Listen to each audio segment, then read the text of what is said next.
Governor R N Ravi அவருடைய ஆலோசகர் திருஞான சம்பந்தம் அப்படிங்கிறவர் வந்து வெளிப்படையாகவே ட்வீட்டில் போட்டிருந்தார். ஆளுநர் தரப்புல இருந்தோ ஆளுநர் மாளிகை தரப்புல இருந்தோ ஏதோ ஒரு தகவல் வந்தனா வெரிஃபை பண்ணிட்டு போடுங்க, வெரிஃபை பண்ணாமல் போட்டிங்கன்னா வந்து தீவிரமான ஒரு மிரட்டுற துணியில் வந்து போட்டுதான் விமர்சனம் ஆயிருது இல்லையா? கேவலப்பட்டு போய் அம்பலப்பட்டு போய் நிற்கிறோம். இது இன்னும் இந்த ஊடகங்கள்லாம் போயிட்டு மக்கள்கிட்ட கொண்டு சேர்க்குதே. நம்மளே ஒரு கேவலமான நிலைமையில் நிற்கிறோம். இந்த கேவலத்தை ஊரெல்லாம் கொண்டு சேர்க்குறாங்களே இந்த ஊடகங்கள் மக்கள்கிட்ட, அப்படின்றதுக்காக இதெல்லாம் போடக்கூடாது அப்படின்னு ஒரு மிரட்டி பார்க்குறாரு. சரியான வார்த்தையில் சொல்லணும்னா வெக்கமானோ சூடு சுரணா ஏதாவது கொஞ்சமாக இருந்தால் அன்னைக்கே மூட்டை முடிச்சை கட்டிட்டு விமானம் ஏறி இருப்பாங்க தீர்ப்பந்தன்னைக்கு. ஆர் என் ரவி அதை பற்றிலாம் கொஞ்சமும் கவலை கிடையாது. எதுவுமே நடக்காத மாதிரி முதல்வர் மேலே குற்றச்சாட்டு வைக்கிறார் பாருங்களேன். பொய் குற்றச்சாட்டை வைக்கிறாரு. இந்த மாதிரி மிரட்டினார். ஒரு துணைவேந்தர்கள் அங்கே வந்திருந்தா இவர் வந்து மிரட்டியிருந்தா கொஞ்சமாக ஊடகங்கள் வெளியில் வராமல் இருக்குமா செய்தி? எந்த ஊடகமாக போட்டிருக்கோம்ல. அது ஒன்றிய அரசும் அவரை நீக்காமல் வச்சுட்டு இருக்குது. ஒரே காரணம், எவ்வளவு அவமானப்பட்டாலும் பரவாயில்ல, உங்களுக்கு அடிமையாக இருந்து நீங்கள் இட்டபடியை நான் செய்து கொண்டிருப்பேன் அப்படின்ற அளவுக்கு இவ்வளோ அவமானத்துக்கு பிறகும் இந்த ஆளுநர் பதவியில் நான் இருக்கிறேன், பரவாயில்ல நீங்கள் என்ன சொல்கிறீங்களோ செய்கிறேன் அப்படின்னு சொல்லக்கூடிய ஒரு இன்னொரு மானங்கட்ட ஜென்மம் கிடைக்காது. ஆர் என் ரவியை போல் ஆர்எஸ்எஸ் ரவியை போல் ஒரு ஜென்மம் கிடைக்காது. அதனால் இதுதான் நமக்கு சரியான, நமக்கு கிடைத்த அடிமை மிகவும் சிறந்தவர் அப்படின்ட்டு இவரை வச்சுட்டு இருக்காங்க. பொன்முடி அவர்களுடைய முதல்ல கட்சி பதவி பறிக்கப்பட்டது. இப்போது அமைச்சர் பதவி அவரே ராஜினாமா பண்ணிட்டாரு. ஸோ வந்து அவருடைய அரசியல் எதிர்காலம் வந்து கேள்விக்குள்ளாயிடுச்சு, அவருடைய அரசியலே இதோட முடிஞ்சிடுச்சு அப்படிங்கிற மாதிரியான விமர்சனங்கள் வைக்கப்படுது இல்லையா? அவருக்கும் வயசாகிடுச்சு. அவர் வந்து தீக்காவில் இருந்தவர் ஆரம்பிக்கு. அப்போ பார்த்தீங்கன்னா தீக்கா பட்டிமன்றம்லாம் நடக்கும், இந்த மாதிரியான பேச்சுக்கள்லாம் வரும். அதே நினைப்பு இன்னமும் இருந்தால் எப்படி? காலம் மாறி போச்சு. அதுக்கு தகுந்த மாதிரி தன்னை மாற்றிக்கிட்டு வந்திருக்கணும். அவருக்கு அது முடியல, வார்த்தையை விட்டு மாட்டிக்கிட்டாரு. அதுக்கப்புறம் முதலமைச்சர் நடவடிக்கை எடுத்திருக்காரு, கட்சி பதவி பறிச்சார். அப்புறம்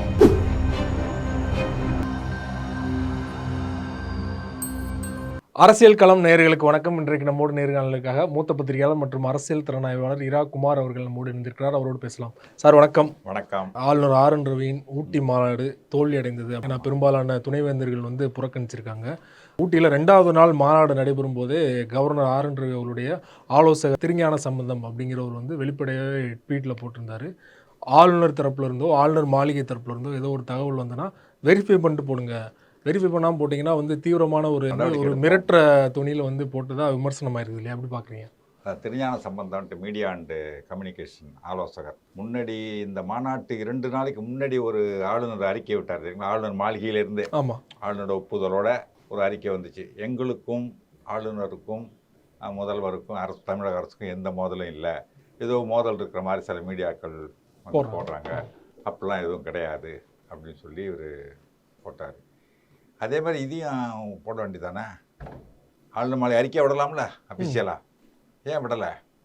அவரை விட்டு மிரட்டுறீங்க, ஒரு அதிகாரி வச்சு மிரட்டுறீங்க. அப்போ அது எனக்கு தெரியாதுன்னு சொல்லி நாளைக்கு தப்பிச்சிக்கலாம். உடனே பத்திரிகையாளர் மன்றம், சென்னை பத்திரிகையாளர் மன்றம் கண்டிச்சிருக்காங்க. இப்போ வந்துட்டு இப்போ எதுவாக இருந்தாலும் இப்போ அவங்கள்ட்ட ஃபோன் பண்ண, அதாவது இவர் சொல்கிறாரு, இந்த இதில் பேசினார் பார்த்தீங்களா மாநாட்டில், துணைவேந்தர்கள் மாநாடை கூட்டுறது இவர் ரைட்டே கிடையாது. இப்போ வந்து இந்த தீர்ப்பு வந்துச்சோ அதன் பிறகு இவர் வந்து அந்த துணைவேந்தர்கள் மாநாட்டை கூட்டுறதுக்கு இவர் ரைட் கிடையாது. இப்போ என்ன இதுலேருந்து 9 அரசு பல்கலைக்கழகங்களில் தான் துணைவேந்தர் இருக்காங்க. 18ல் 9ல் துணைவேந்தரே இல்லாததுக்கு காரணம் இந்த ஆர்எஸ்எஸ் ரவி தான் முட்டுக்கட்டை போட்டார். தேர்வுக்குழுவே சேர்ச்சி கமிட்டிக்கே ஒத்துக்க மாட்டேன்னு சொல்லிட்டு அந்த 9 பேரும் வரல. இவருடைய ஆதரவாளரை இவர் ரொம்ப ஆதரித்து வந்து ஒரு ஊழல் பண்ணி கேஸில் மாட்டிக்கிட்டு இருக்கிற சேலம் பெரியார் பல்கலைக்கழகத்தினுடைய துணைவேந்தர் ஜெகநாதன், அவர் வந்து இவர் போய் என்ன பண்ணுறாரு, ஒரு நாள் அங்கே பல்கலைக்கழகத்துக்கு போனார். போய் அங்கே இருக்க பேராசிரியர்லாம் கூப்பிட்டு நீங்கள்லாம் துணைவேந்தருக்கு ஆதரவாக நில்லுங்க அப்படின்னு கேட்டுக்கிட்டார். அந்த அளவுக்கு ஊழல் வழக்கில் மாட்டினா அவர் மாட்டுறாரு, கோர்ட்டுக்கு போகிறாரு, கேஸ் நடக்கட்டும் வரட்டும், அவ்வளோதானே. இவர் ஏன் போய் ஆதரவு தேடுறாரு அவருக்கு தேர்தல் பிரச்சாரம் பண்ணுற மாதிரி? அப்படி பண்ணக்கூடிய அவர் அன்னைக்கு கேஸ் விசாரணைக்கு போயிட்டார். ஆனால் அவர் சார்பில் யாரோ ஒருத்தர் மட்டும் அங்கே அனுப்பி வச்சுருக்காரு, மற்றபடி யாரும் வரல. இன்னும் சொல்லப்போனால் துணைவேந்தர் இவர் இந்த இதுக்கு மட்டும்தான் வேந்தர். இப்போவும் வேந்தருக்குரிய அதிகாரம்லாம் பறிச்சாச்சு. துணைவேந்தர் நியமிக்கிறதுக்கோ மாற்றுவதற்கோ நீக்குவதற்கோ இவருக்கு எந்த அதிகாரமும் கிடையாது. சும்மா ஒரு பொம்மையாக அதிகாரம் இல்லாத ஒரு பதவி வேந்தர் பதவிங்கிறது. அதை வச்சுட்டு இவர் ஒன்றும் பண்ணக்கூடாது, ஒன்றும் பண்ணவும் முடியாது. ஆனால் இவர் என்ன பண்ணுறது, இந்த தனியார் பல்கலைக்கழகம்லாம் கூப்பிட்ருக்காரு. அதுக்கு இவர் வேந்தரே கிடையாது, அந்த முதலாளி தான் வேந்தர். அதே மாதிரி மத்திய பல்கலைக்கழகம் அவங்களும் கூப்பிட்ருக்காரு, காந்தி கிராம பல்கலைக்கழகம் இந்த திருவாரூரில், அதுக்கெல்லாம் வந்து இவர் வேந்தர் கிடையாது. அதெல்லாம் ஒன்றிய அரசு கண்ட்ரோலில் இருக்கிறது. அவங்களையும் கூப்பிட்ருக்காரு. என்னென்னா மத்தியில் பிஜேபி ஆட்சி தானே இருக்குது. இவர் வந்து முதல்ல வந்து இது வரைக்கும் யாரையும் கூட்டில் இவர் தான் நடத்திருக்காரு. இதுக்கு முன்னாடி நடந்த ஒரு 2-3 மாநாட்டை இவர் தான் நடத்தினார். இப்போ வந்து குடியரசு துணைத் தலைவரை கூப்பிட்டு வந்தார். இதுக்காக குடியரசு துணைத் தலைவரை கூப்பிட்டு வந்தது அவர் அவமதிச்சுட்டு தான் நினச்சிடக்கூடாதுங்கிறதுக்காக எல்லாரும் வருவாங்க, வரமாட்டாங்கன்னு இவருக்கு தெரிஞ்சுச்சு. அவங்களாம் கூப்பிட்டாலும் வருவாங்களா பார்த்தாங்க. ஒருவேளை குடியரசு துணைத் தலைவர் வரலன்னா இந்த 9 பேரும் வந்திருக்க மாட்டாங்களா? ஆமாம், வந்திருக்க மாட்டாங்க. இவர் ஒன்றும் பண்ண முடியாது அவங்க இல்லையா.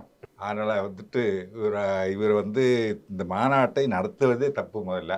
அதில் வேற வந்து மாநாட்டுக்கு வந்துட்டாங்க எல்லாரும் ஊட்டிக்கு, உங்கள் ரூம் கதவை நள்ளிரவில் தட்டி அதுங்க வீடு போய் சேர முடியாது மாநாட்டுக்கு போனீங்கன்னா அப்படின்னு ரகசிய போலீஸை வச்சு மிரட்டினார் முதலமைச்சர் அப்படின்னு சொல்லி ஒரு கேவலமான ஒரு அபத்தமான ஒரு குற்றச்சாட்டை வைக்கிறார். இந்த குற்றச்சாட்டை வைக்கல, அதுக்கு ஒரு ஆதாரம் வேணுமா வேண்டாமா? ஆதாரம் காட்டணும்ல, இதாக பேசிட்டு போயிடுது. இதெல்லாம் வெளியிடும் பொழுது ஒன்றும் பிரச்சனை இல்லை. அப்போ சொல்கிறாரு, இதை பார்த்தா இப்போ நடக்கிறத பார்த்தா எமர்ஜென்சி நெருக்கடி நிலை காலம் நினைவுக்கு வருது, அந்த மாதிரி இருக்குது அப்படின்னு. இப்போ நீங்கள் மீடியா மிரட்டுறீங்களே, இது என்ன? எமர்ஜென்சி காலத்தில் பத்திரிகைகள் எந்த செய்தியை போட்டாலும் பிஐபியில் ஒரு அதிகாரி இருப்பான். அந்த ஒன்று அங்கே அதிகாரிட்டு போகணும், இல்லைன்னா அதிகாரி இங்கே பத்திரிகை ஆஃபீஸில் வந்து உட்காந்துருப்பார். அவங்க பார்த்து எந்தெந்த செய்தி போடலாம் போடக்கூடாது, எதெல்லாம் போடலாம்னு சொல்கிறாங்களோ அதை மட்டும் தான் வெளியிடணும். வெளியிடக்கூடாதுன்னு சொல்லிட்டா அந்த செய்தியை வெளியிடக்கூடாது. சென்சார் இருந்தது, சரியாக சொன்னால் சென்சார். இப்போ படம் வெளியிடுத்த முடியும், இதெல்லாம் கட் பண்ணுறாங்களே சென்சாரில், இந்த காட்சிகள்லாம் இருக்கக்கூடாது. அதுபோல் இந்த செய்திகள்லாம் இருக்கக்கூடாதுன்ட்டு இந்தியன் எக்ஸ்பிரஸில் என்ன பண்ணாங்க, எதெல்லாம் எடுத்தாங்களோ போடக்கூடாதுன்னு அந்த இடத்துல வெள்ளையா விட்டாங்க. முரசொலியில் யாரெல்லாம் சிறை சென்றாங்க, அந்த கைது பண்ணப்போ பார்த்தீங்கன்னா ஒரு வழக்கு எடுக்க ஒன்றும் வேண்டாம், எஃப்ஐஆர் ஒன்றும் வேண்டாம், பிடிச்சி கொண்டு உள்ளே போட்டுருவாங்க. தீவுக்காரனும் பிடிச்சி போட்டாங்க. வெளில போன வீட்டுக்காரன் திரும்பி வீட்டுக்கு வரல, வெளில போன அப்பா வீட்டுக்கு வரல, எங்கே போனார் என்ன அது ஒரு கடவுன்னு தெரியல. 24 மணி நேரம் தெரிவிக்கணுன்றதெல்லாம் அதெல்லாம் எதுவுமே கிடையாது. அப்போ அவங்க கூட போட்டாங்க. இவர் தெரிஞ்சு ஒரு லிஸ்ட்டு போடுறாரு, போடக்கூடாதுன்ட்டு யாரா ஜெயிலுக்கு போனாங்க பட்டியல் வெளியிடக்கூடாது.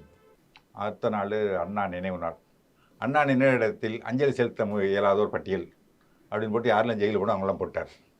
ஏமாந்து போய் விட்டான். அதான் கலைஞருடைய ராஜதந்திரம், அதுதான் அவருடைய அறிவு ஆற்றல். அப்போ எல்லாரும் தெரிஞ்சு போச்சு இவங்கெல்லாம் ஜெயிலுக்கு போயிட்டாங்கன்றது.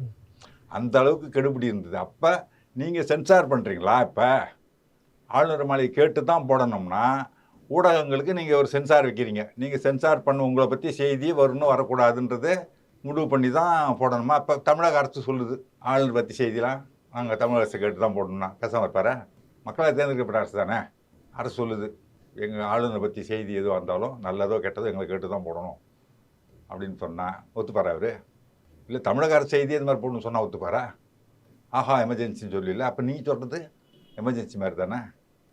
இதில் நடவடிக்கை வேறு எடுப்பாங்களாம், ரொம்ப சீரியஸாக எடுத்துப்பாங்களாம், கடுமையானதாக எடுத்துக்கொள்ளப்படும். இது என்ன மிரட்டல்? இது ஊடகங்களை மிரட்டி பார்க்குறாரா? விமர்சனங்களை வந்து ஏற்றுக்கொள்ள முடியாத ஒரு, அதாவது ஒரு பதற்றம், தன் கேவலப்பட்டு போய் அம்பலப்பட்டு போய் நிற்கிறோம்.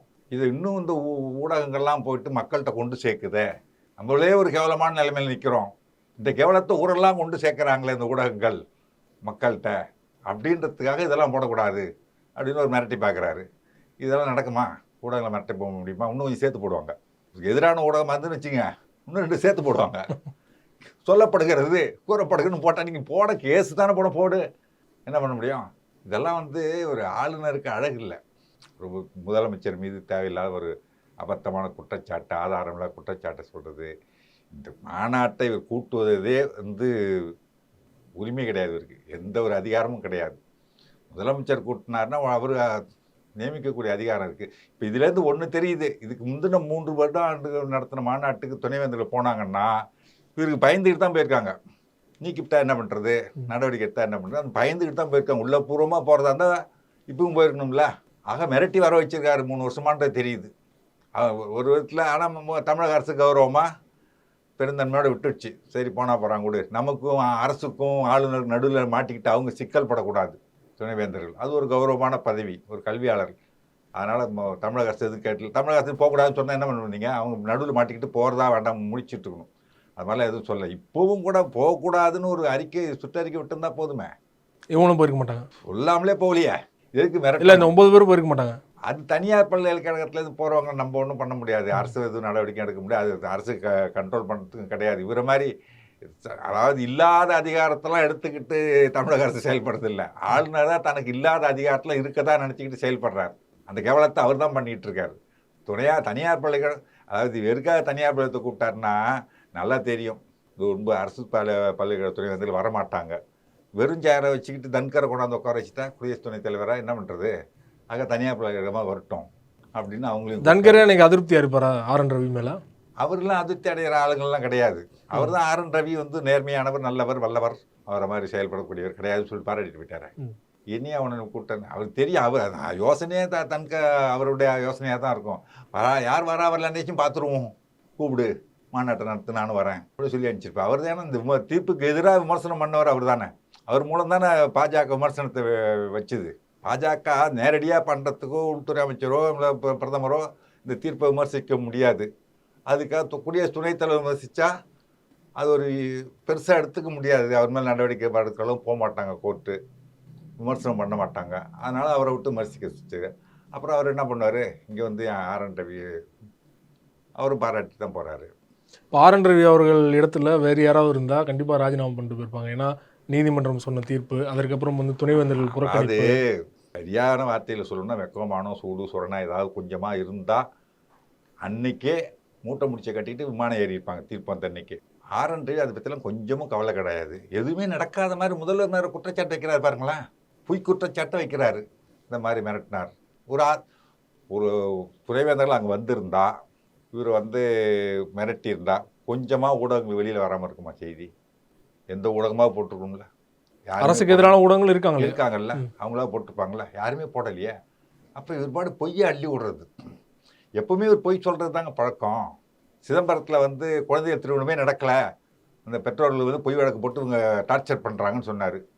குழந்தை திருமணம் நடக்கிறது உண்மை அப்படின்னு சொல்லி ஆடியோ வீடியோ போட்டோ ஆதாரம் வந்துடுச்சு தொலைக்காட்சியில்.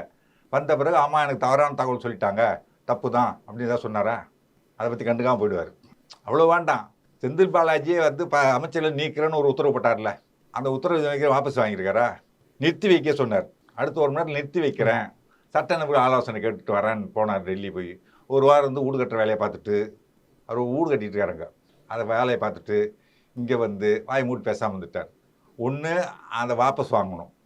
1 வாரம் அங்கே இருந்து சட்ட நிபுணர் கேட்டுக்கணும்ல, கேட்டது வாபஸ் வாங்குறேன், அந்த என்னோடய உத்தரவை வாபஸ் வாங்குறேன்னு சொல்லணும். இல்லை அந்த உத்தரவு போட்டது தான், செந்தில் பாலாஜி பதவி நிற்கணும் அப்படின்னு சொல்லணும். ஒன்றுமே சொல்லாமல் பேசாமல் இருக்கார்ல, எவ்வளோ நாளைக்கே நிறுத்தி தீர்ப்ப? இந்த மாதிரி வந்து எதை பற்றியும் யோசிக்காமல், எதை பற்றியும் கவலைப்படாமல் பொய்யை சொல்கிறது, இல்லாத அதிகாரத்தை இருக்கதா எடுத்துக்கிட்டு உத்தரவு போடுறது, இதெல்லாம் தான் பண்ணிகிட்ருக்காரு இந்த ஆளுநர். அது ஒன்றிய அரசும் அவரை நீக்காமல் வச்சுட்டு இருக்கிறது ஒரே காரணம், எவ்வளவு அவமானப்பட்டாலும் பரவாயில்ல, உங்களுக்கு அடிமையாக இருந்து நீங்கள் இட்டபடியை நான் செய்து கொண்டிருப்பேன் அப்படின்ற அளவுக்கு இவ்வளோ அவமானத்துக்கு பிறகும் இந்த ஆளுநர் பதவியில் நான் இருக்கிறேன், பரவாயில்ல நீங்கள் என்ன சொல்கிறீங்களோ செய்கிறேன் அப்படின்னு சொல்லக்கூடிய ஒரு இன்னொரு மானங்கட்ட ஜென்மம் கிடைக்காது. ஆர்.என். ரவியை போல், ஆர்எஸ்எஸ் ரவியை போல் ஒரு ஜென்மம் கிடைக்காது. அதனால் இதுதான் நமக்கு சரியான, நமக்கு கிடைத்த அடிமை மிகவும் சிறந்தவர் அப்படின்ட்டு இவரை வச்சிட்டு இருக்காங்க. இப்போ நீங்கள் பேசும்போது சொன்னீங்க முதல்வர் மு.க. ஸ்டாலின் மேலே அபாண்டமான ஒரு பொய் குற்றச்சாட்டு வச்சார்னு சொல்லிட்டு.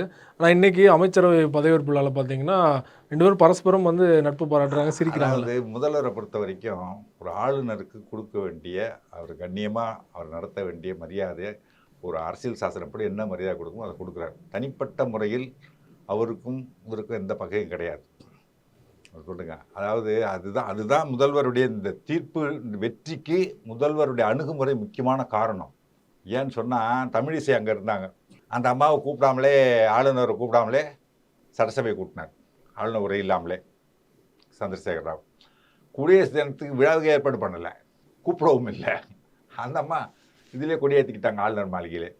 அப்படிலாம் செய்யலையே எந்த விதத்துலையும். ஆளுநர்னால் அவருக்குரிய மரியாதை என்னவோ, அந்த பதவி வேண்டாம் என்பது தன்னுடைய இயக்கத்துடைய கருத்தாக இருந்தாலும் அந்த அரசியல் சாசனப்படி அந்த பதவி இருக்கிற வரைக்கும் அதுக்குரிய மரியாதையை கொடுக்கணும் அப்படின்னு எந்த வகையிலும் ஆளுநருக்குரிய மரியாதையை குறைக்கவில்லை. அதே நேரத்தில் அவர் வந்து ஆட்டத்துக்கெல்லாம் கூட போகவும் இல்லை. அவர் என்ன பண்ணுறாரோ, சட்டசபையில் தீர்மானம் நிறைவேற்றி தம்பி ஆட்டத்தை நிறுத்து இதான் அப்படின்னு சொன்னால் தீர்மானம் நிறைவேற்றி பண்ணுறார். அதுக்கு மேலே போடல, கோர்ட்டில் போயிட்டு தீர்ப்பு வாங்கிட்டு வந்துட்டார். சட்டப்பூர்வமாக அணுகிறார். அந்த சந்திரசேகர ராவ் என்ன பண்ணாங்க, கோர்ட் சொல்லிச்சு, பா அவங்க பட்ஜெட்டு கைது பண்ணுவோம், அதே ரேட்டில் நீங்கள் ஆளுநர் கொடுக்குற மரியாதை கொடுங்கன்னாங்க. அந்த மாதிரி ஏதாவது சொல்ல வேண்டிய அவசியம் ஏற்பட்டுதா? ஒரு வரி உண்டா தீர்ப்பில்? முதல்வர் குறை சொல்கிற மாதிரியோ நீங்கள் ஆளுநர் இது பண்ணுறாங்க ஒன்றும் கிடையாது. இன்னும் சொல்லப்போனால் கடந்த முறை ஆளுநர் அழைச்சி பேசுங்க, ஆளுநர் தரப்பு முதல்வர் பேச்சுவார்த்தை நடத்தி தீர்வு காணுங்க, முதல்வர்கிட்ட பேசுங்க அப்படின்னு சொன்னப்போ முதல்வர் வர சொல்லுங்க அப்படின்ட்டு ஆளுநர் தரப்பு வைக்கல் சொன்னப்போ முதல்வர் தரப்பு அவரை வேணால் கூப்பிட சொல்லுங்கள், முதல்வர் போவார், முதலமைச்சராக இதுக்கு போய் பேசணும் அப்படின்னா, ஆமாம் முதலமைச்சரை நீங்கள் கூப்பிட்டு பேசுங்கன்னாங்க. கூப்பிட்டு பேசி ஒன்றும் ஆகலை. இப்போ கூட என்ன சொன்னாங்க, இன்னும் 24 மணி நேரம் இருக்குது, நாளைக்கு இந்த கேஸ் எடுத்துக்கிறோம் விசாரணைக்கு, இன்னும் 24 மணி நேரம் இருக்குது, அதுக்குள்ளே ஆளுநரே முதல்வர்கிட்ட பேசிக்கிட்டு சுமூக தீர்வு காணலாம், அதுக்கான வாய்ப்பு இருக்குது, கொடுக்குறோம் அப்படின்னு சொன்னாங்க. ஒரு கண்டுக்கவே இல்லை, பேசாமல் இருந்தால். அதுக்கப்புறம் தான் வேறு வழி இல்லை, இப்படி நாங்களே 142 கொடுக்குற அதிகாரத்தை வச்சு போடுறோன்னு சொல்லிட்டு அந்த அதிகாரத்தை உங்களுடைய அதிகாரத்தை கோர்ட் எடுத்துக்கிச்சிங்க. ஆளுநருடைய அதிகாரம் என்ன, மசோதா ஒப்புதல் கொடுக்குது ஆளுநர் அதிகாரம். அந்த அதிகாரத்தை கோர்ட் எடுத்துக்கிட்டு உன்னை அதிகாரமற்றவன் ஆக்கி பிடிச்சின்னு சொன்னால், ஆளுநரே இல்லாமல் 10 மசோதா ஒப்புதல் கிடச்சி போச்சுன்னு சொன்னால், அப்போ அந்த அதிகாரம் போனதுக்கு அது எதுக்கு உட்காந்துட்ருக்க? நீ போக வேண்டியது தானே. நான் என்ன பண்ணாலும் போக மாட்டேன், நாக்காளி விட்டு எழுந்திருக்க மாட்டேன்னு உட்காந்துருக்கிறார். இப்படி ஒரு அடிமை நமக்கு கிடைக்க மாட்டான்ட்டு ஒன்றிய அரசு அவரையே வச்சிருக்கு. இன்றைக்கு பார்த்தீங்கன்னா திமுகவோட முக்கியமான அமைச்சர்களான பொன்முடி, செந்தில் பாலாஜி ராஜினாமாவை தொடர்ந்து இலாக்காக்கள் மாற்றி அமைக்கப்பட்டிருக்குது. திமுகவில் நடந்த இந்த அதிரடி மாற்றங்களை எப்படி பார்க்குறீங்க? இல்லை, இது எதிர்பார்த்தது தான். ஏன்னா செந்தில் பாலாஜியை கோர்ட்டு இந்த மாதிரி கேட்டது அதில் நிறைய விமர்சனத்துக்கு உரிய ஒரு இது தான். ஜாமீன் வேணுமா, அமைச்சர் பதவி வேணுமா, முடிவு பண்ணுங்கன்னு சொல்லிட்டு அதில் தேவையில்லாத கோர்ட்டு கூட சட்டப்படி அணுகுவோம், முடியாதுன்னு முரண்டு பிடிச்சிட்டு இருக்க வேண்டியதில்லை. கோர்ட் நினச்சின்னா நாளைக்கு ஜாமீனை ரத்து பண்ணலாம், தேவையில்லாத திரும்ப போயிட்டு உள்ளே போட்டுக்கிட்டு எதுக்கு அதுக்கப்புறம் ஜாமீன் வாங்கிறதுக்கு போராடிக்கிட்டு வேண்டான்றதுக்காக தான் சரி சென்ட் பண்ணிட்டாங்க. அதே நேரத்தில் மக்களால் தேர்ந்தெடுக்கப்பட்ட ஒருவர் பதவி விலகுன்னு சொல்கிறதுக்கு கோர்ட்டுக்கு அதிகாரம் இல்லை அப்படின்னு ஒரு மனு தாக்கல் பண்ணுறாங்க உச்சநீதிமன்றத்தில். அது ஒரு பக்கம் சட்டப்பூர்வமாக போவோம், கோர்ட் சொல்லியிருக்கா, கோர்ட் வார்த்தையை மதிச்சுட்டு அவர் ரிசைன் பண்ணிட்டார், இதுதான் உங்களுக்கு இடைஞ்சலாக இருக்கா, ரிசைன் பண்ணிடுறேன். ஆனால் முன்னாடி நடந்தது பாருங்கள் வரலாற்றில். டான்சி கேஸில் ஜெயலலிதா தண்டிக்கப்பட்டார், 2 ஆண்டு சிறை தண்டனை, எலெக்ஷன் நிற்க முடியல. சிறை தண்டனை பெற்றதால் எலெக்ஷன் தேர்தலில் போட்டியிட முடியாதுன்னு வந்துடக்கூடாதுங்கிறதுக்காக 4 தொகுதிகளில் மனு தாக்கல் பண்ணாங்க, வேட்புமனு. 2 தொகுதிக்கு மேலே வேட்புமனு தாக்கல் பண்ணால் கிரிமினல் குற்றம், செல்லாது, ஆட்டோமேட்டிக்காக அந்த காரணத்துக்கு செல்லாது. அந்த மாதிரி சிறை தண்டனை பெற்றவர் தேர்தலில் போட்டியிட தகுதி இல்லைன்னு தள்ளுபடி ஆகக்கூடாதுங்கிறதுக்காக 4 தொகுதியில் போட்டிட்டு அந்த காரணம் சொல்லி தள்ளுபடி ஆகட்டும், தேர்தலே நிற்க முடியாத ஒருவர் முதலமைச்சர் ஆனார். அதை ஏற்று திமுக வழக்கு போட்டது, முதல்ல பதவி ஏற்றது செல்லாதுன்னாங்க. கோர்ட்டில் அப்பீலுக்கு போனாங்க ஜெயலலிதா. அதில் என்ன சொன்னாங்க, ரேர் கேஸாக பொதுவாக அப்பீலுக்கு போனால் என்ன பண்ணுவாங்க, கன்விக்ஷன் சென்டென்ஸ் 2. கன்விக்ஷன்றது குற்றவாளி என்று தீர்ப்பளிப்பது, சென்டென்ஸு தண்டனையை தான் நிறுத்தி வைப்பாங்க, ஜெயிலுக்கு போக வேண்டாம் அப்பீலில் முடிகிற வரைக்கும். அப்பீலில் விடுதலை பண்ணால் விடுதலை, இல்லை தண்டனை உறுதி செஞ்சால் தண்டனை ஜெயிலுக்கு போகணும், அதுதான். ஆனால் கன்விக்ஷனை நிறுத்தி வைக்க மாட்டாங்க, குற்றவாளி என்ற தீர்ப்பையே நிறுத்தி வச்சாங்க, ரேர் கேஸாக நிறுத்தி வைக்கிறோன்னு. ஆனாலும் ஜாமீனில் தானே வெளில இருந்தாங்க, கன்விக்டட் தானே, ஜாமீன்லேருந்து திரும்ப எப்படி எலெக்ஷன் நின்று முதல்வர் ஆனாங்க. ஒரு ஜெயலலிதா மட்டும் கன்விக்டடு ஒருத்தவங்க, குற்றம் நிரூபிக்கப்பட்டு தண்டனைக்கு உள்ளான ஒருவர் தேர்தல் நின்று முதல்வர் ஆகலாம். விசாரணை கைதியாக இருந்து இன்னும் தண்டனைலாம் கொடுக்கல, விசாரணை முடிஞ்சு கைதியாக இருந்தார், விசாரணை கைதியாக உள்ளே இருந்தார், அதுக்கப்புறம் ஜாமீனில் வெளியில் வந்தார். ஆனால் அவர் அமைச்சர் பதவி நீடிக்கக்கூடாது. முதல்வர் ஜெயலலிதா சாட்சிகளை கலைக்க மாட்டாங்களா? அமைச்சரே சாட்சியை கலைக்க முடியும்னா முதல்வர் ஜெயலலிதா கலைக்க, இந்த கையெழுத்தே என் கையெழுத்து இல்லைன்னு சொல்லி போய் சொன்னவர் ஜெயலலிதா டான்சி வழக்கில். அப்படிப்பட்ட ஜெயலலிதா சாட்சியை கலைக்க மாட்டாங்களா? ஆனால் அவங்களுக்கு ஒரு சட்டம், செந்தில் பாலாஜிக்கு ஒரு சட்டம். இடி தரப்புலேருந்து என்ன சொல்கிறாங்கன்னா, ஒருவேளை மீண்டும் திமுக ஆட்சிக்கு வந்தோன்னா செந்தில் பாலாஜி மீண்டும் அமைச்சராக பொறுப்பேற்கக்கூடாது அப்படின்னு. இந்த வழக்கு முடியும் வரை அவர் பொறுப்பேற்கக்கூடாது அப்படின்னு சொல்கிறாங்க. இவர் திரும்ப அப்படி ஒரு உத்தரவை போட முடியாது அப்படின்னு கோர்ட் சொல்லிடுச்சு. அப்போ அதுக்கு என்ன அர்த்தம், அடுத்த முறை 2026 தேர்தலில் அவர் வெற்றி பெற்று ஆனால் ஒரு விஷயம், வெற்றி பெற்று இவர் வந்தார்னா திரும்ப அமைச்சர் ஆகலாம். ஒரு விஷயம் இந்த இடிக்கு தெரிஞ்சிருக்கு, எவ்வளோ போய் சொன்னாலும் இடி ஒரு விஷயத்தை போய் கோர்ட்டில் போய் ஒத்துட்டு வந்துருது, திரும்பவும் திமுக தான் வெற்றி பெற்று வரும்னு. இல்லைன்னா அந்த கேள்விக்கு இடம் இல்லை. திமுக தான் வெற்றி பெறும்ன்றதை இடிக்கு தெரிஞ்சிருக்கு. இடி அதை வந்து கோர்ட்லேயும் போய் சொல்லியிருக்கு, திரும்ப வெற்றி பெற்று வந்தால் அப்படின்னு. குறிப்பாக செந்தில் பாலாஜி அவர்கள் மீது என்ன விமர்சனம் வைக்கப்படுதுன்னா, வழக்கில் வந்து அதிகமான சாட்சிகளை வந்து சேர்த்ததே அவருக்கே வந்து எதிராக திரும்பிடுச்சு.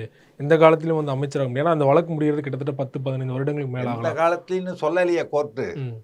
எந்த காலத்துலையும் அமைச்சர் பதவி ஏற்கக்கூடாதுன்னு சொல்லலையே. அதுதானே கேட்டாங்க. எந்த காலத்துலையும் இவர் அமைச்சராக பதவி ஏற்கக்கூடாது, எந்த பதவியும் ஏற்கக்கூடாதுன்னு சொல்லி அப்படி ஒரு உத்தரவு போட முடியாதுன்னு சொல்லிடுச்சு இல்லை. அப்போ திரும்ப ஒரு தேர்தல் நின்று 24 வெற்றி பெற்று வந்தால் திரும்ப ஆட்டோமேட்டிக்காக அமைச்சராக வரும். மக்களே பார்த்து ஓட்டு போட்டு தேர்ந்தெடுத்துட்டாங்க. மக்கள் தீர்ப்போடு என்ன கோர்ட் தீர்ப்பு பெருசா? ஜனநாயகத்தில் மக்கள் தீர்ப்பு தானே பெருசு. அதனால் திரும்ப வெற்றி பெற்று வரும்பொழுது ஒரு அமைச்சர் ஆவார். அதில் எந்த சந்தேகம் இல்லை. அதுக்கு தடை போடவும் முடியாது. சர்ச்சை பேச்சை தொடர்ந்து பொன்முடி அவர்களுடைய முதல்ல கட்சி பதவி பறிக்கப்பட்டது. இப்போ அமைச்சர் பதவி அவரே ராஜினாமா பண்ணிட்டாரு. ஸோ வந்து அவருடைய அரசியல் எதிர்காலம் வந்து கேள்விக்குள்ளாயிருச்சு. அவருடைய அரசியலே இதோட முடிஞ்சிருச்சு அப்படிங்கிற மாதிரியான விமர்சனங்கள் வைக்கப்படுது இல்லையா? அவங்களோட பார்வை என்ன? ஆமாம், அது ஒன்றும் திரும்பவும் வந்துட்டு அவருக்கும் வயசாகிடுச்சு. அவர் வந்து தீக்காவில் இருந்தவர் ஆரம்பத்தில். அப்போ பார்த்தீங்கன்னா தீக்கா பட்டிமன்றம்லாம் நடக்கும். இந்த மாதிரியான பேச்சுக்கள்லாம் வரும். அதே நினைப்பில் இன்னமும் இருந்தால் எப்படி? காலம் மாறி போச்சு. அதுக்கு தகுந்த மாதிரி தன்னை மாட்டிக்கிட்டு வந்திருக்கணும். அவருக்கு அது முடியலை, வார்த்தை விட்டு மாட்டிக்கிட்டார். அதுக்கப்புறம் முதலமைச்சர் நடவடிக்கை எடுத்திருக்காரு, கட்சி பதவி பறிச்சார். அப்புறம் அது பத்தாது, இந்த நடவடிக்கை போதாது அப்படின்னு ஒரு விமர்சனம் வந்தது. முதல்வர் சொல்லி தான் அவரை ராஜினாமா பண்ணியிருப்பார் அநேகமாக. அப்புறம் அவர் மகன் இருக்காருல்ல. அவருக்கே ஆனால் சென்ற முறை எம்பி தேர்தலில் போட்டி போட வாய்ப்பு மறுக்கப்படல. இல்லை, அது ஒரு கேஸ் போட்டுக்கிட்டு இருக்காங்க. எம்பி ஆன பிறகு பேசாமல் இருந்தால் இருப்பாங்க. எம்பி ஆகிட்டார்னா திரும்ப இடி உள்ளே வரும். எதுக்கு இந்த சிக்கல் வேண்டாம். திரும்ப திமுக எம்பி ஒருத்தர் உள்ளே போயிட்டார், வெளியில் வரலன்ட்டு. அதனால நிம்மதியாக இருக்கலாம், இருந்துட்டு போட்டோம். மாவட்ட செயல் ஆக்கியிருக்காங்க, அதோட இருந்துட்டு தான் அவர் சீட் கொடுக்கல போகிற. திமுகவோட லீகல் விங் வந்து எப்பவுமே ஸ்ட்ராங்காக இருக்கும். ஆனால் சமீபத்திய தீர்ப்பு பார்த்தீங்கன்னா கீழமை நீதிமன்றங்களில் இப்போது அமைச்சர்களாக இருக்கவங்க தொடர்ச்சியாக வந்து தள்ளுபடி பண்ணப்பட்டே வருது. உதாரணமாக எம்ஆர்கே பன்னீர்செல்வம் சொல்லலாம். இன்றைக்கு பார்த்தீங்கன்னா ஐப்பெரியசாமி மீது தள்ளுபடி பண்ணப்பட்டிருக்கு இல்லையா? இது எப்படி எடுத்துக்கிறது? அவர் துரைமுருகன் கூட இது பண்ணியிருக்காங்க. அதாவது அந்த யாரும் வழக்கு தொடுத்து வரல. இந்த நீதிபதியே தன்னார்வமாக சூமோட்டோவாக அவரே ஆர்வமாக அதை நீதி படிச்சுட்டு நான் வந்து முன்னாடி இது சொல்லியிருந்தார். ஒரு கேஸில் வந்து கேகேஎஸ்எஸ்ஆர் தங்கம் நினைச்சு தீர்ப்பை படித்து பார்த்தேன், 3 நாள் தூக்கமே வரல எனக்கு. இந்த எப்படி இவங்களை வந்து விடுவிச்சாங்கன்னு சொல்லி அப்படின்ட்டு. அந்த எலக்டோரல் பாண்டுன்னு ஒன்று கொண்டு வந்து எவ்வளோ 1000 கோடி நிறுவனங்களாக மிரட்டி பணம் வாங்கியிருந்தாங்கல்ல, அது செல்லாதுன்னு ஒரு தீர்ப்பு வந்துச்சு. இல்லை, இவ்வளோ நாளாக இவ்வளோ கொள்ளடிச்சாங்களான்னு தூக்கம் கிடலையே. ஏன்னா ஒரு 67 லட்சத்துக்கு தூக்கம் கெட்டு போச்சு. 6000 கோடி மிரட்டி வசூல் பண்ணி அது கிட்டத்தட்ட லஞ்சம் வாங்குறது சட்டப்படி வாங்கினாங்க, அவ்வளோதானே. அதுக்கெல்லாம் தூக்கம் கெடலை. இதுக்கு தூக்கிட்டு அது சூமோட்டாவாக அவர் எடுக்கிறார். ஒவ்வொன்றா எடுத்து வந்து இது விடுவித்து செல்லாது, அது விடுவித்து செல்லாதுன்னு இன்னும் கூட வரும். இன்னும் என்னென்னலாம் இருக்கோ, இன்னொரு 10 வருஷத்துக்கு முன்னாடி 15 வருஷத்துக்கு முன்னாடி அதெல்லாம் கூட இது பண்ணலாம். இந்திரா காந்தி தாக்கப்பட்ட வழக்கு அதை கூட எடுத்தாலும் எடுப்பாங்க, சொல்ல முடியாது. அது திரும்ப விசாரிக்கணும்னுட்டு அதெல்லாம் அந்த தேர்தல் வர்ற வரைக்கும் எல்லாம் நடக்கும். எப்படியாவது திமுகன்றத ஒரு ஊழல் கட்சி அப்படின்னு ஒரு இமேஜை கொண்டு வந்து அதை கட்டமைக்கணும் அப்படின்றது தான் ஒன்றிய அரசின் நோக்கம். அதுக்கு தகுந்த மாதிரி வந்து இந்த தீர்ப்புகள் வந்துகிட்டு இருக்கு. இதைத்தான் வரும்னு எதிர்பார்த்து தான் இன்னும் கூட வரலாம். அதாவது திமுகவில் இது வரைக்கும் யாராவது ஊழல் வழக்கில் தண்டிக்கப்பட்டிருக்காங்களா? ஒரே ஒரு ஆள், ஒரு எம்எல்ஏவோ ஒரு அமைச்சரோ தண்டிக்கப்பட்டிருக்காங்களா? கலைஞர் சாகிற வரைக்கும் அவர் மேலே ஒரு கேஸ் பெண்டிங் உண்டா? அவர் சாகும்போது ஏதாவது ஒரு கேஸ் பெண்டிங் உண்டா? ஊழல் வழக்கு உண்டா? கிடையாது. அதிமுகவில் ஜெயலலிதாவே தண்டிக்கப்பட்டார் முதலமைச்சர். எத்தனை அமைச்சர்கள் தண்டிக்கப்பட்டாங்க, சிறைக்கு போனாங்க, எம்எல்ஏ சிறைக்கு போனாங்க. அவங்கெல்லாம் வந்து அந்த கட்சி யாரும் ஊழல் கட்சின்னு சொல்ல மாட்டாங்க. திமுக மட்டும் ஊழல் கட்சி சொல்லிகிட்டே இருப்பாங்க. விஞ்ஞான ஊழல் பண்ணுறாங்கன்னு சொல்லுவாங்க இல்லையா? அதுதான், அதெல்லாம் அந்த மாதிரி வார்த்தையே இல்லைங்க. இதில் சர்க்காரியா கமிஷன் ரிப்போர்ட்டில் விசாரணை அறிக்கையில் அப்படி ஒரு வார்த்தையே இல்லை. இவங்களா எல்லாம் சொல்லி விடுறது. கலைஞர் வந்து ஏதோ திருட்டு ரயில் ஏறி வந்தார் இன்றைக்கி வரைக்கும் சொல்லிட்டு இருக்கானோ பாருங்கள். அவர் மாதிரி சம்பாதிச்சவனும் கிடையாது, எடுத்துங்களா. 5000 ரூபா மாதம் 500 ரூபா சம்பளத்துக்கு இதில் இருந்தார் மாடர்ன் தேட்டர்ஸில். அவர் சென்னைக்கு வரணும்னு சொன்ன பிறகு போகிறேன்னொடனே இப்போ எவ்வளோ சம்பளம் உங்களுக்கு? 500 ரூபா. 5000 கொடுக்குறேன் இங்கே இருங்கன்னார். வேண்டான்னு சொல்லிட்டு தான் வந்தார். 57 தான் எம்எல்ஏ ஆகிறார். 55 கோபாலபுரம் வீடு வாங்கிட்டார். கார்லாம் அதுக்கு முன்னாடி கார் வாங்கிட்டார். அண்ணா கிட்ட கூட கார் இல்லை. அப்போ இவர்கிட்ட கார் இருந்துச்சு. ஏன்னா ஒரே ஒரு படத்துக்கு கதைவாசனை எழுதி அந்த சம்பளத்தில் வாங்கின வீடு அது அந்த காலத்தில். அந்த மாதிரி இப்போ பார்த்தீங்கன்னா இப்போல்லாம் பார்த்தீங்கன்னா சூப்பர் ஸ்டார் ரஜினிகாந்த்னு முதல்ல எடுத்த உடனே பேர் வரும் பெருசாக. அப்போ எப்படி வரும் தெரியுங்களா? கதை வசனம் கலைஞர் மு கருணாநிதி தான் பெருசாக போடுவாங்க. நடிகர் பேர்லாம் சின்னதாக வரும். கலைஞர் வசனத்துக்காக படம் ஓடும். எனக்கு சின்ன வயசுல நான் பார்த்துருக்கேன். இந்த பூமாலை, பூம்புகார் இந்த மாதிரி படத்துலலாம் வந்துட்டு முதல்ல கலைஞர் பேசுவார். அவர் கதை வசனம் எழுதுகிற படங்களில் அவர் முதல்ல பேசுவார். அதை கேட்கறத ஓடுவாங்க. ஊரில் எப்படின்னா அந்த தேட்டரில் ஒரு வெளியில் ஸ்பீக்கர் வச்சு பாட்டு போடுவாங்க. அந்த பாட்டு நிறுத்திவிட்டான்னு வச்சுங்க, படம் ஆரம்பிக்க போகிறாங்கன்னு அர்த்தம். 4 ஸ்லைடு போட்டுட்டு இல்லை நியூஸ் ரீல் வருவாங்க, அதை போட்டு படம் ஆரம்பிச்சிருவாங்க. படம் ஆரம்பிக்கும் பேசுவார். ஐயோ ஒரு பேசுறதை கேட்கணும் தான் ஓட்டமாக கொண்டு ஓடினவங்க நான் பார்த்துருக்கேன். அந்தளவுக்கு கலைஞர் கதை வசனம்னா அப்படி ஓடிட்டு இருந்துச்சு. 500 ரூபா கொடுக்குற சம்பளத்தை 5000 கொடுக்குறோம் போக வேண்டாம் இங்கே இருன்னு சொல்லியிருந்தா அவர் எழுதுகிற கதை வசனங்களுக்கு எவ்வளோ வேல்யூ இருக்குன்னா அந்த மாதிரி சம்பாதிச்சார். அவரை போயிட்டு நீங்கள் வந்து திட்டு ரயிலேறி வந்தார். சிவாஜி கணேசன் ஒரு பாராட்டு விழா நடக்கும்போது சொன்னார், தஞ்சையிலேருந்து நாம் வருவதற்கு ரயிலுக்கு காசு இல்லாமல் கையில் இருந்த மோதிரத்தை விற்று 2 பேரும் வந்தோமே, அதை பற்றி பேசுவதா? கையில் இருந்த மோதிரத்தை விற்றுட்டு வந்திருக்காங்க, திட்டு ரயிலேறி வந்தார்னு கதை கட்டுறாங்க. இந்த மாதிரி சில பொய்யெல்லாம் கட்டமைச்சிட்டே இருப்பாங்க. சம்மந்தமே இல்லாமல் ஒரு பொய்யை கட்டமைப்பாங்க. ஏன்னு சொன்னால் 3% பேர் 90% அனுபவித்து கொண்டிருந்ததை இன்றைக்கி வந்து 30% அளவு குறைச்சிட்டார் கலைஞர். அதனால் அவருக்கு எதிரான ஒரு பிம்பத்தை கட்டமைச்சிட்டே இருப்பாங்க. நிறைய ஒரே ஒரு கேள்வி, முன்னாடியே பேசினது மாதிரி வந்து பொன்முடி அவர்கள் வந்து அரசியல் எதிர்காலம் கேள்விக்குள்ளாயிடுச்சா அப்படின்னு. இன்னொரு பக்கம் பார்த்தீங்கன்னா மூத்த அமைச்சர்கள் மீது வழக்கு வந்து தள்ளுபடி பண்ணிக்கிட்டே இருக்காங்க. ஏற்கனவே கீழமை நீதிமன்றம் கொடுத்த தீர்ப்பை. ஸோ மூத்த அமைச்சர்கள் பலர் வந்து 2026 தேர்தலில் ஓரங்கட்டப்படலாம் அப்படிங்கிற மாதிரியான ஒரு தகவல் முன்வைக்கப்படுதில்ல, அது உண்மைதானே? அதெல்லாம் சும்மா அந்த பத்திரிகைகள் கட்டி விடுற கதை. அதுக்கு வந்துட்டு எதுக்கு பேரை கெடுத்துக்கிட்டு அவர் வெளியில் ஓரம் கட்டணும்? யார் இப்போ இதே மாதிரி ஒரு கேஸில் மாட்ட வச்சு திரும்ப அப்படி சொல்கிறதுனால ஆனந்த வெங்கடேஷ் சூமோட்டோ எடுத்து கேஸ் எடுத்து திமுக சொன்னால் செஞ்சிருமாரு அவர்? நீதிபதி செஞ்சிருவாரா கேட்குறேன். அப்படிலாம் ஒன்றும் மாட்ட வைக்கணுன்ற அவசியமும் கிடையாது. நின்றுக்குங்க, பையன் வரட்டும், துறைமுக அண்ணா பார்த்துட்டிங்க முடிச்சுட்டிங்கண்ணே, பையன் வந்தாச்சு இருக்கட்டும்ண்ணே அப்படின்னா என்ன சொல்ல முடியும்? இன்றைக்கி பார்த்தா ஏங்க இன்றைக்கி சாட்டையை சோட்ட ஆரம்பிச்சிருக்காரு முதலமைச்சர். மூத்தவர்கள்ன்றது ஒரு வரைக்கும் விட்டுட்டு இருந்தார். ஒரு கட்டம் அனுப்ப நடவடிக்கை எடுத்தாலும் எடுத்துக்கிறாருல, அந்த துணிச்சல் அவருக்கு இருக்குல்ல. எல்லோரும் சீனியர்ஸ் தான். பொன்முடி ஒன்றும் சாதாரண இல்லை, சீனியர் தானே. அவ்வளோ வேண்டாம்.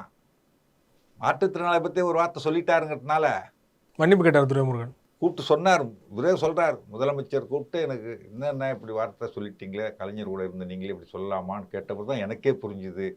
முதலமைச்சர் மனசு வருத்தப்பட்டிருக்கோம் இல்லையா, அவங்கள்ட்ட அவர்கிட்ட வருத்தம் தெரிவிச்சுக்கிறேன், மாற்றுத்திறனாளிகள்கிட்ட வருத்தம் தெரிவிச்சுக்கிறேன்.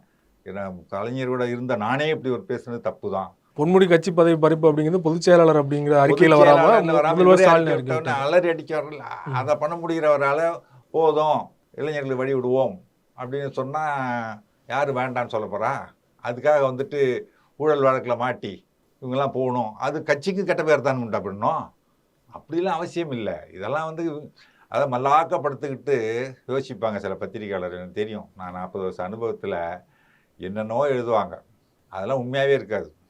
நான் ஒரு பத்திரிகையில் இருக்கும்பொழுது பேராசிரியர் அன்பர்களுடைய தேர்தல் பிரச்சார சுற்றுப்பயணம் வெளியிடுறாங்க. அவர் கொஞ்சம் உடல் நலமில் இல்லாமல் அப்போலோ மருத்துவமனையில் போய் சேர்றார். சேர்ந்த உடனே அவர் கேட்காமலே ஸ்டாலின் வெளியிட்டுட்டார் சுற்றுப்பயணம் வரத்தை, பேராசிரியர் சுற்றுப்பயணத்தை வெளியிட்டார். அதுக்கு கோச்சிக்கிட்டு போய் ஹாஸ்பிட்டல் படுத்துக்கிட்டாரு அப்படின்ட்டு. அதனால் ஒரு தலைவரை பற்றி தெரிஞ்சுக்கிங்கயா, அப்படிலாம் போய் பதுங்கிட்டு ஒதுங்குவது போய் படுக்கிற ஆள் கிடையாது பேராசிரியர். என்ன ஸ்டாலின், நீ சுற்றுப்பயணம் போகிறேன் நான் போகிறேன் ஐயா, என்னையே தெரியாமல் போட்டிருக்க அப்படின்னு கேட்கக்கூடியவர். அந்த மாதிரி பேராசிரியரை மரியாதை குறைச்சி செய்யக்கூடியவரும் அல்ல ஸ்டாலின். அப்படி செஞ்சார்னா என்ன அப்படின்னு நேரடியாக கேட்கக்கூடியவர் பேராசிரியர். அது தெரியாமல் இந்த மாதிரிலாம் இப்போ செய்தி எழுதாதீங்கம்மா. வைகோ வெளியில் போயிட்டு செயலுக்கு போயிட்டு வந்தாருங்க, வந்தால் ஒரு 10 நாள் வீட்டில் ஓய்வு எடுக்கும், குடும்பத்தில் இருக்க கூட இருன்னு சொல்லுவாங்கள்ல, இயல்பு தானே. 19 மாதம் ஜெயிலில் இருந்துட்டு வந்தார், 10 நாள் வீட்டில் இருங்களேன், எதுக்கு கட்சி ஆஃபீஸ் போயிட்டுன்னு. உடனே தாயகம் வந்து வாஸ்துபடி சரியில்லை அதனால வரமாட்டேங்கிறாரு. இப்படி கற்பனைகள் எழுதக்கூடிய இவங்க நிறைய இருக்காங்க. அந்த மாதிரியான கற்பனையாளர்களுடைய கதை தான் இதெல்லாம். ரொம்ப நன்றி சார். சமகால அரசியல் தொடர்பாக பல்வேறு விஷயங்களோட பகிர்ந்து கொண்டீங்க. நன்றி, வணக்கம்.